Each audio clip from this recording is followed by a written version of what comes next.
Ще раз радий всіх привітати з початком другої частини нашого пленарного засідання конференції «Історична соціологія цивілізації модерн поміж демократією та нерівністю». І я хочу запросити теж вже давнього нашого постійного друга і доповідача, професора соціології Варшавського університету Войцеха Рафаловського, який буде сьогодні виступати на тему «Does the political context moderate the consequences of electoral laws, linking party system, institutionalization and fragmentation?» Wojciech, the floor is yours, and it would be great. Thank you very much. 15-20 minutes. I will try. I was prepared for that, so it shouldn't be a problem. Okay. So let me begin. My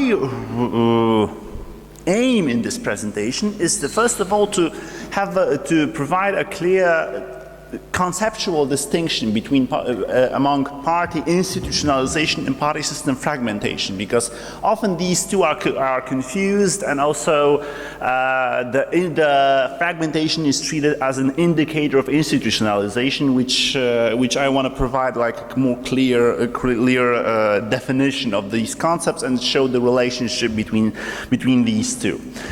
So the definition of institutionalization as it is by Scott Mainwaring, a major researcher in the field of party system institutionalization in Brazil and in Latin America, he shows that the concept itself refers to a process by which a certain practice becomes recognizable, established, widely known, and when actors actually start to organize and orient their actions as this institution or like organization is to be existent in the future. And it's important that the institution becomes embedded in the consciousness. What does that mean when it comes to parties and party systems? It means that the parties should have been existing for some time already. They are recognized, known by majority of citizens. They have loyal electorates and like relatively stable party support. They perform their roles in the system. That means that, for example, the major leftist party is the major leftist parties for some time, not just for like one parliamentary term and so on and so forth. The parties are considered by the general public as the legitimated actors, and their internal organization has a significant level of autonomy. The fragmentation on the other side, that's a much simpler concept, because it's just a number of parties that should be calculated using the weighting by their size. And party system fragmentation can be measured both at seats and vote levels. And the most commonly used measure of this is the Laxo-Taguepera effective number of parties index, which the formula you can see here. It's the inverse sum of squares of party vote shares or seat shares.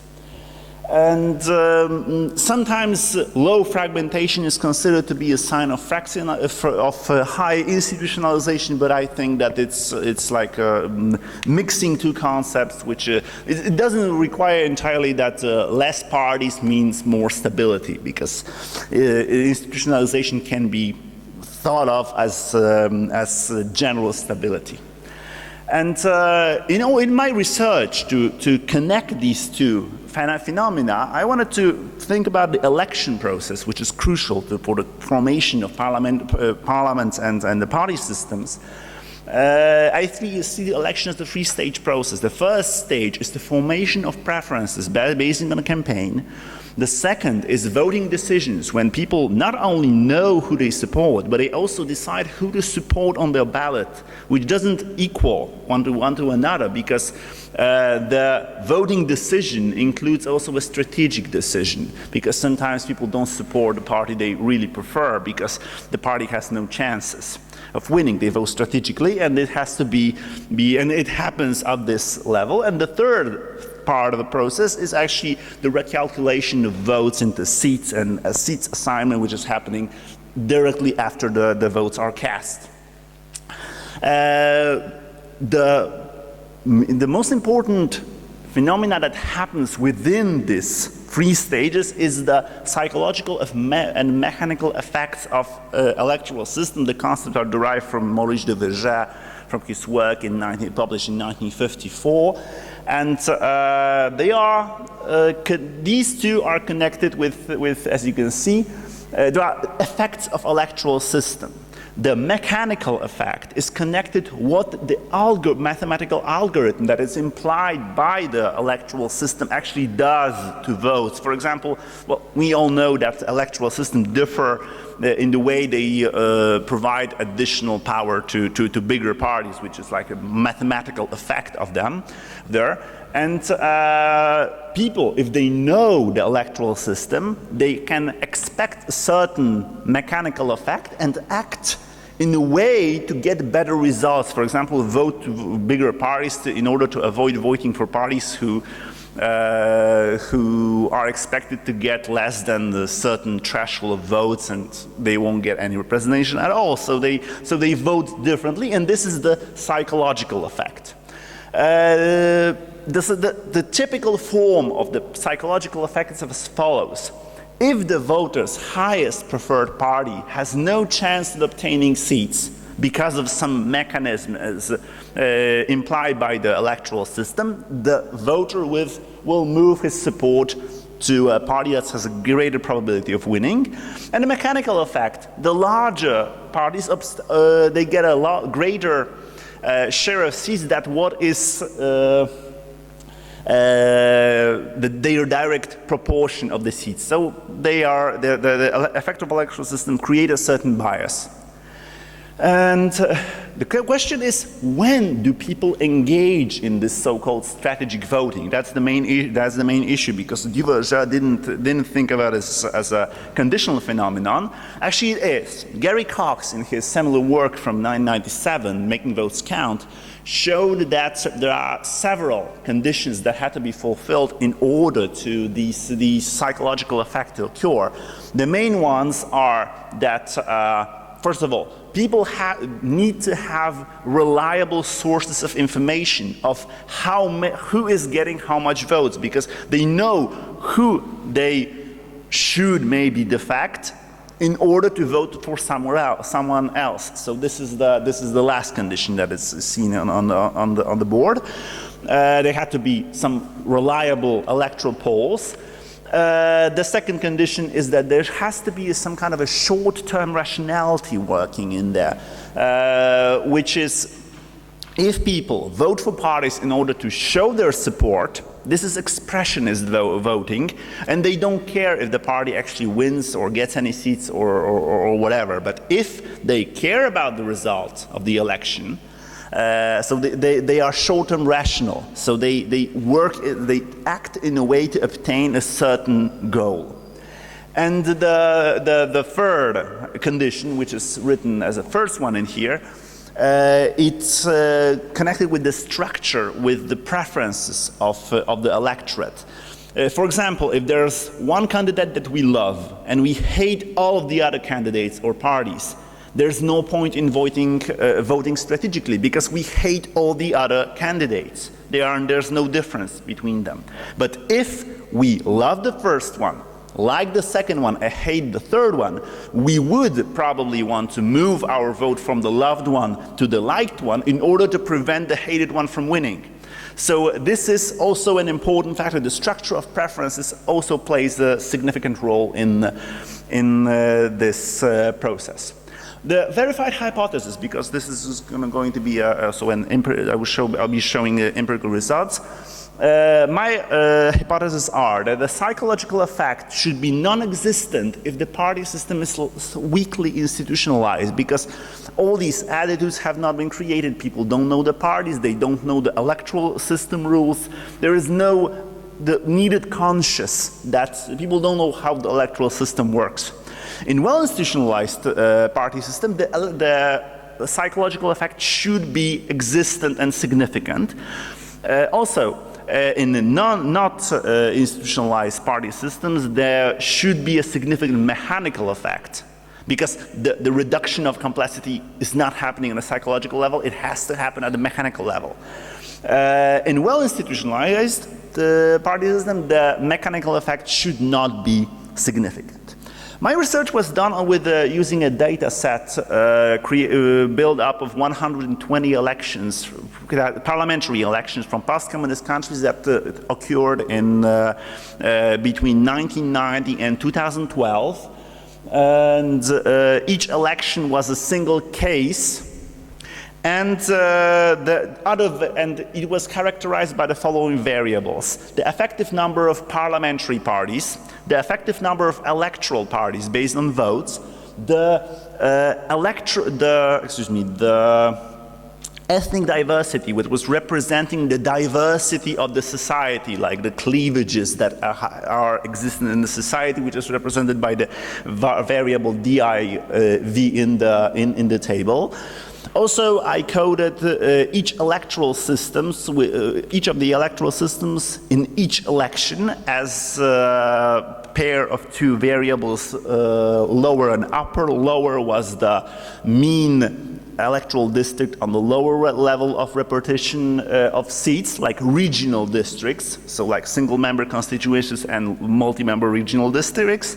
And the upper variable was the size of the nationwide district, if existent. If non-existent, the variable was 0.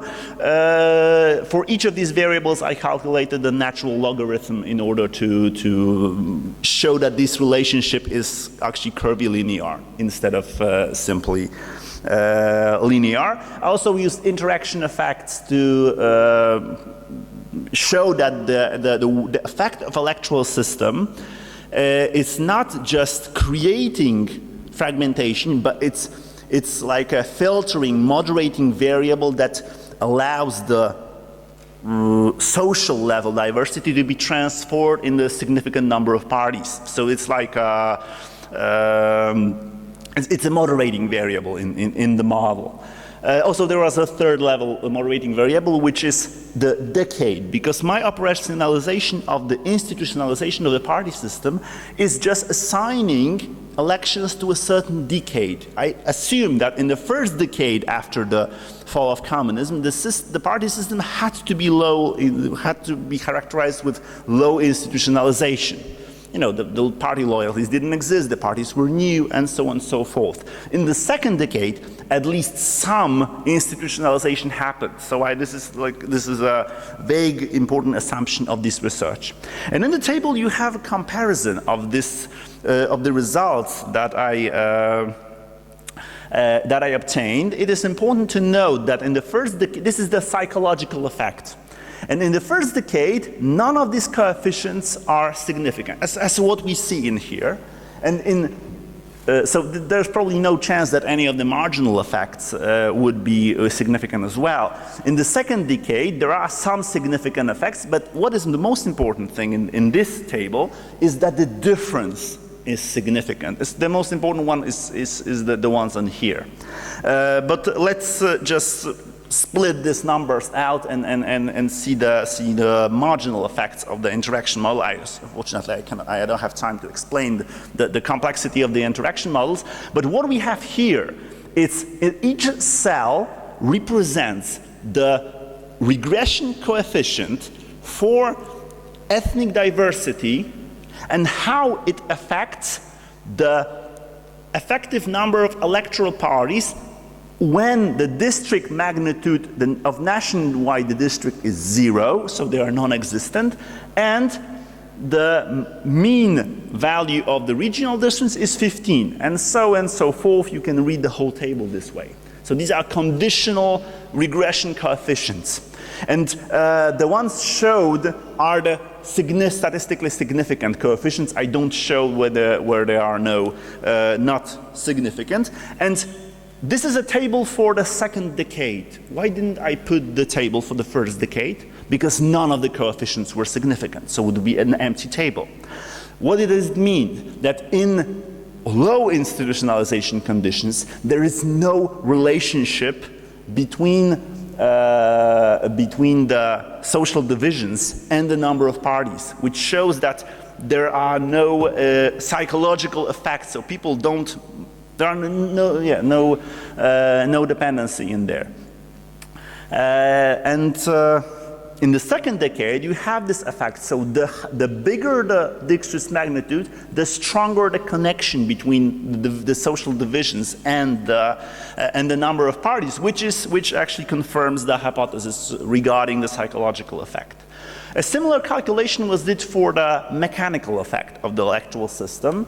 In this case, I regressed. I was connecting effective number of electoral parties with effective number of parliamentary parties. So recalculating the votes into seats.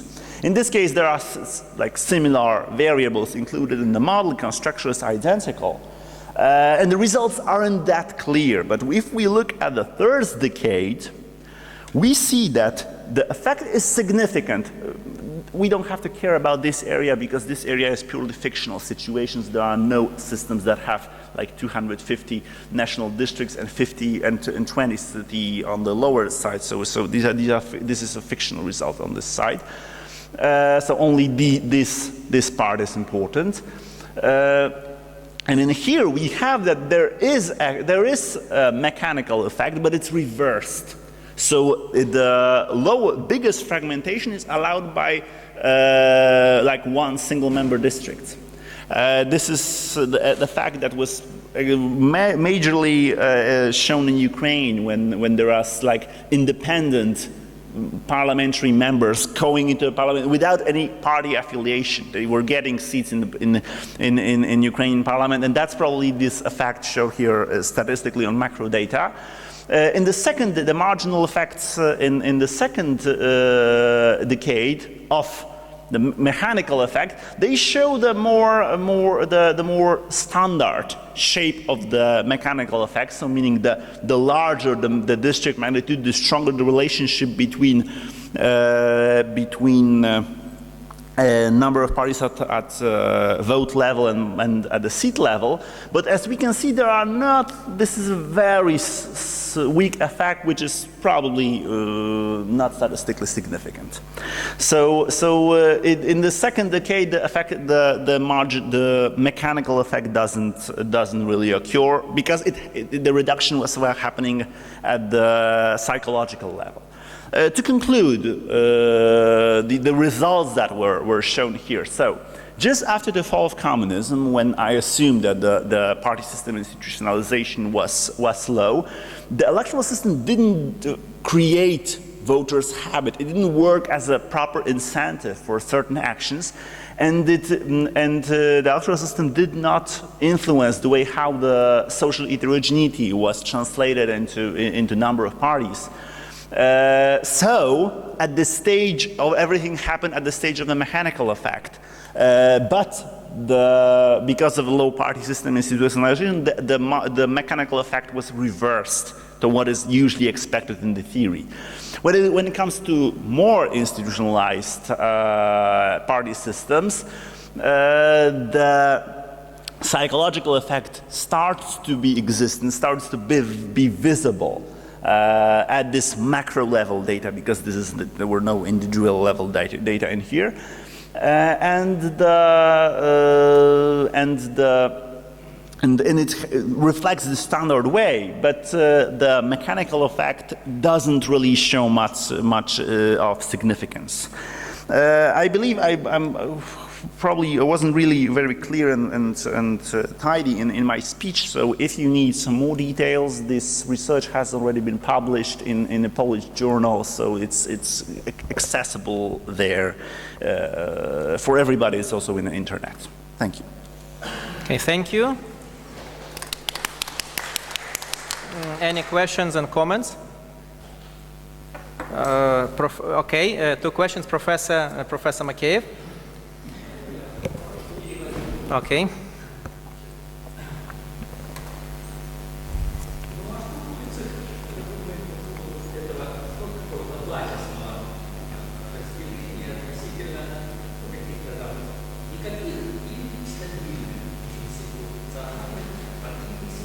What do you think about the difference between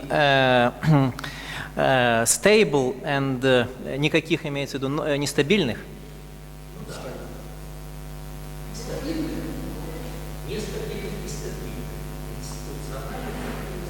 So what are the differences between stable, unstable institutional party systems?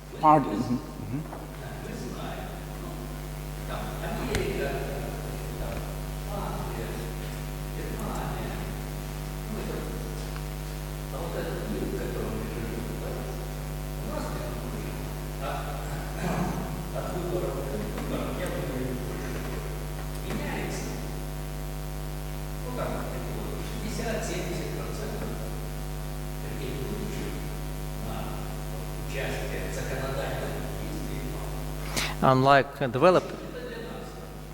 developed nations, US, UK, Germany, in Ukraine, up to 60% of contenders for elected office change from election to election.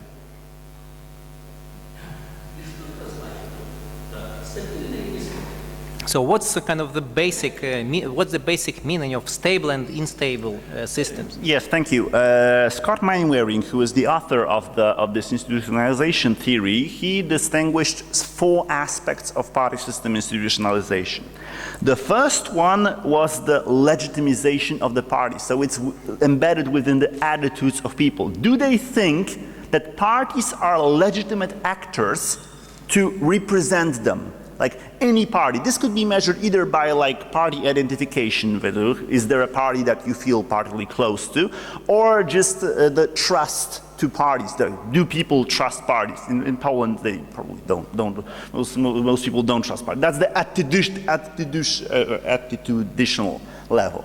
The second level is that the parties exist for some time and they become stable actors. For example, how old are the parties that are currently in the parliament? When they created? If they were created just before the last election, they are not institutionalized. If they were created 20 years ago, they are probably well institutionalized. If we think about American parties or like British parties, they were created 100 years ago. So they are strongly institutional. That's the second aspect. The third aspect, it's connected with the organization itself, but not just the age of the organization, but whether the party organization can survive a change of a leader. Because parties are very, very often, and especially in Eastern Europe or like in South America, they are very reliant on the charismatic leader. Having such a charismatic leader, it's probably good for your election result, but it's not good for a party system institutionalization. If the party can survive a change of leader, this is something we can appreciate, and parties, of course, they differ when it comes to this. If you look at a Polish example, the party that was well institutionalized was the Left Democratic Alliance, the post-communist party in Poland. At some time, actually, even if you were a careful observant of the political scenes, you couldn't really remember who's actually the leader of that party, because there was Leszek Miller for some time, there was Krzysztof Janik for some time, there was Józef Oleksy. They were changing, but the party was the same. This was not a problem for that party. But there are also parties that were really like connected to the leader. You cannot imagine this party to exist without this leader. In Poland exam, it was Self-Defense with Andrzej Lepper. The currently governing Polish party, Law and Justice, is connected with the name of Kaczyński. And it doesn't matter that at the beginning the leader was Lech Kaczyński and now it's his twin brother Jarosław Kaczyński, right? But it's connected with the name of the leader. Well, there are several dimensions. I think I'm not sure. Probably not. The connection between just another dimension of the social level is that not only parties are legitimized by that they are there, but they have also stable support. For example, parties should not become, first be in the major party, then become the little party. They should have relatively stable party support. They should not cease to exist from one election to another. And if the party system is institutionalized, it should mean not that new parties are getting into the parliament from out of the blue. For example, in Poland, we had like in 2007, there was no new party entering a parliament. 2005, also no new parties entered the parliament in comparison with the previous term. In 2011, there was one new party. In 2015, there was also one new party. So this is a sign of stability. If there are a lot of new parties, it means that the system is opened and less institutionalized. Also, there has to be certain connections. So you have to be able to show that certain parties represent certain segments of electorate. For example, they represent the religious people, or they represent the working class, or they represent like a certain segment of the electorate. There should be establishable and recognizable connections within. These are the signs of being institutionalized, and in Poland it's kind of like a middle of the road right now. Some aspect the system is institutionalized, in some aspect it's not. Or some parties are institutionalized better than other ones. As I said, the British party system is probably one of the best institutionalized in the world. I believe probably the Ukrainian is very weakly institutionalized, but I don't that much of it to say it for sure. Okay, thank you. Yeah. Dr. Konieczna Salamatin. Can you use the mic?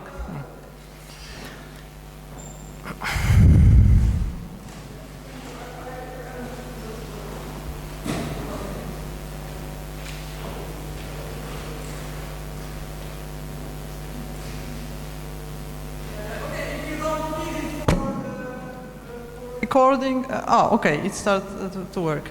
I was wondering why you used ethnic diversity as an indicator of division in the society, or why I understand, but did you try to use any other indicators or any other factors? I will tell the two reasons I use it. Why? One is that it's the easiest available indicator. The second reason that everybody else does it in similar research. I also used the religious divisions and language divisions, and the results were pretty much the same. It was also a fractionalization like that. And there is a discussion in the literature that this is not a sufficient or a proper measure, but actually it's very hard to possess a country comparable measure of cleavages. None. And it's a very low, well, this is kind of, this measure is based on an assumption that there are some divisions which are unmeasured, but they always exist, like the wealthy versus the poor. But it's not measured by this. It measures if there are other divisions, like cultural divisions. So it doesn't capture all, but it captures everything above just the wealth. And it's like, this is the main idea. There's a paper of Gala Iskaric and some other people who did this similar research in Africa. And they actually developed a concept of ethno-political diversity, which they measure differently. And they also, they tried to use it in the research. The problem with their research is that they really messed up their statistical models. So this is, so some people do it in a simpler way, but the models are correct. Other people try to be more sophisticated, but they fail at modeling. So this is kind of a problem. We don't have good results using alternative measure, but like almost everybody, like for example, Gary Cox also uses the ethnic variable to measure the cultural cleavages. Okay, thank you.